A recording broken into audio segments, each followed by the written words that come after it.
by Holloway. The sophomore's got his eyes up. Feeds Sears. One more pass. Youngblood.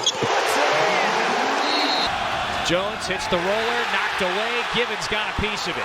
Lead feed to Carter. Carter! The throwdown! Hauk smothered Knox that time. Florida on a 7-0 run and on the move. Richard! Yeah! Pettiford planning. Pettiford with the crossover. Ooh. Pettiford a blow-by to the rim. Deflected and nearly taken away by Vandy. Now it's the All-American. Sears steps through. Back and forth we go. Denver Jones blocked. Bozeman's for dunk with a vicious one, and he stands over his victim. Bozeman's for dunk. He was looking for the big man. Conyers got it. Arden Conyers with a breakout career day. Free throw line area. Hubbard puts it up, puts it in, and the foul. He wants the 4-point play. I want to zoom in, though, on the final 2 minutes of this game. What was critical down 7 to flip it, to go on that run, ultimately take the lead for good? Just getting stops. Where does that mentality, that attitude come from to stay locked in and, as you did in the second half, pour it in? Yeah, just getting to the next play. One step closer to 10,000, man. Come on, we need it. Tax free. Probably not. Hey, I can't say anything about that. We're in Florida, aren't we? 35 for this guy today. Josh Christopher was critical. Thanks for taking a moment to talk with us. Ice-cold Tuscaloosa tonight, where the fans were flooding in 2 hours before tip. That's what happens when you knock out a top 10 Kentucky team in Rupp Arena a couple of days ago. And so what is next for these 4th-ranked Crimson Tide? A quality Vanderbilt club with a 15-3 mark as well is coming into town flying high after a huge win for the Commodores a couple of days ago. More on that in a moment. He is Richard Hendricks. That is a former Alabama Mr. Basketball, former Tide star as well. Kevin Fitzgerald with you. So it's a great win for Alabama. They keep racking up these top 25 wins. The recent one on Saturday against Kentucky. But it was Vandy who KO'd a top 10 Tennessee team. We got the baby race, by the way, at halftime. Who won? Photo finish, Dawn Staley. Who did she have her money on here? I got number 2 in that scenario. That was, I think that might be the second best race and game, I think, in the building today. We got a good one here. Pat Bradley, Kevin Fitzgerald with you. It was intense. So South Carolina, they led for the majority of that opening half. Why? What was the key to success for them? Well, we asked for it. The big man matchup, the front court, Colin Murray Boyles. This was a heavyweight bout coming into this one. They're both not just big, tough, and physical, Pat. Broome and Murray Boyles, they're both skilled in and around the rim as well. And Murray Boyles, I mean, he was cooking guys in that first half. He was in tough matchup, obviously, for Broome out there in the perimeter. The luxury Auburn has is to send in Chris Moore, who's a big, strong guard 3s and 4s. A little smaller but more agile and versatile defender. Well, let me ask you this. Auburn's on offense here to start. What did you make of Broome's first half? You saw the numbers. 1 out of 6 from the floor. What did you make of it? I felt like he got the ball where he likes to have it. Missed a couple of those point-blank shots. Yeah. Some that he normally makes. Credit to South Carolina. Getting and affecting some of those shots.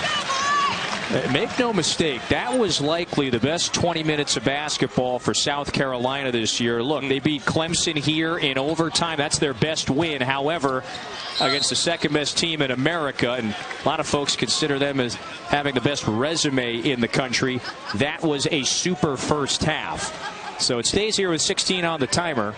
And Murray Boyles bouncing back after a couple of rocky days against Mississippi State and Alabama, two wonderful teams.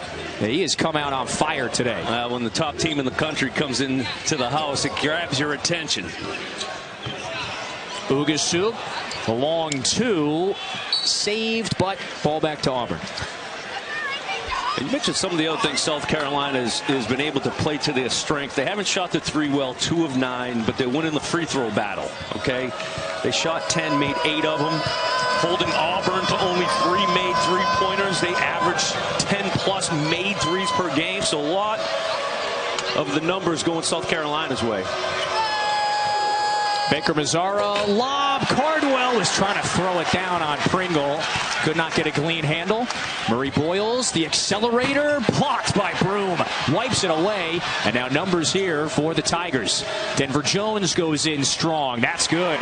So a great start for the Tigers.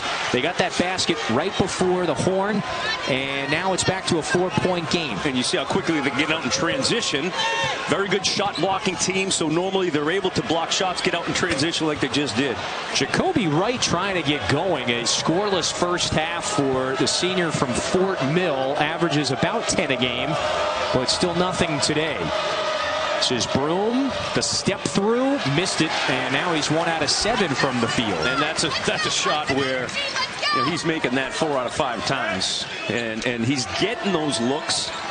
Auburn keeping it close. Ugasuk left it short, and then a whistle that might keep it here. That's a foul on Auburn. That's the second on Chad Baker Mazzara. And the next thing you think about is, with such a physical game, Nick Pringle, Calamari Boyles, and Cardwell and Broom battling every time down on both ends of the floor. Foul trouble, got to be aware of that and be careful of it. Ugasuk, yes! Now that's the guy guarding the inbounds play. You got to protect the rim. Great action right there. Ugasuk.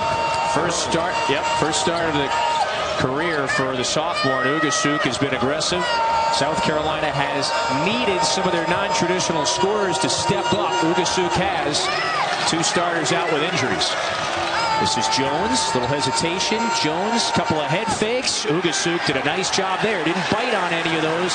Here comes South Carolina. Yeah, Denver Jones is using that strength and length. He thought he could just overpower Ugasuk, but credit again, South Carolina. If you can't get it, slap it away. Somebody else will get it. The defensive rebound. Ugasuk has done a fine job on both ends of the floor. All right, little one-on-one battle here. Cardwell, Murray Boyles, CMB spins. Here comes the double.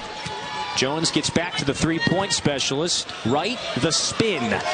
Defended nicely, 2 to shoot. Ugasuk has got to just hoist it. Shot clock violation. Nice work from Auburn. Yeah, well, it started with the defending Calamari Boyles in the lane right there. He gets double teamed, does a good job of kicking it back out.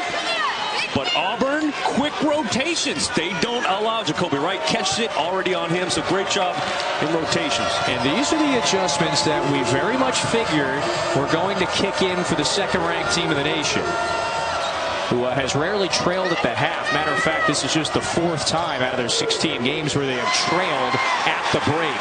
Janai Broom with a grown man move. Watching both of these guys. 2 lefty, great footwork, soft hands. Both these guys catching it behind the 3-point line and making their move off the dribble. I think both recognize maybe the significance of this one. They both know the prowess of the other. Murray Boyles left it short. Kelly on the move. Kelly, transition 3. Miles Kelly has nailed his 3rd of the afternoon. 7-2 Auburn run to get it back to a 1-point game.